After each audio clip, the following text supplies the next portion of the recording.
found a channel to get into, but between three, it's a good effort. Lionel Messi মানেই এক স্বপ্নের নাম। প্রতিটা ম্যাচেই তাকে ঘিরে জয়ের স্বপ্ন দেখে তার দল, কিন্তু আজকে সেই স্বপ্ন দুঃস্বপ্ন হয়ে গেল।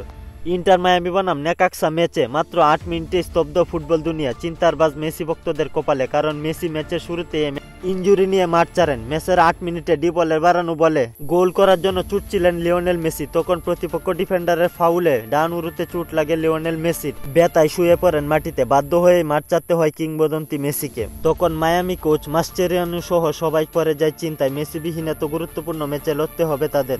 লিওনেল মেসির ইনজুরি বিষয়ে বিস্তারিত কিছু জানা না গেলেও ধারণা করা হচ্ছে মেসি তার পুরনো হ্যামস্ট্রিং ইনজুরিতে পড়েছেন। এতে কয়েক সপ্তাহের জন্য মাঠের বাইরে থাকতে হতে পারে ফুটবল জাদুকরকে। ইন্টার মায়ামি জানিয়েছে পরীক্ষা নিরীক্ষার পর তারা বিস্তারিত জানাবে। দারুণ চলতে থাকা লিওনেল মেসির এমন ইনজুরিতে হতাশ তার ভক্তরা, আশা করছেন দ্রুতই ফিরে আসবেন। খেলাধুলার গুরুত্বপূর্ণ আপডেট পেতে আমাদের চ্যানেলটি সাবস্ক্রাইব করে পাশেই থাকুন।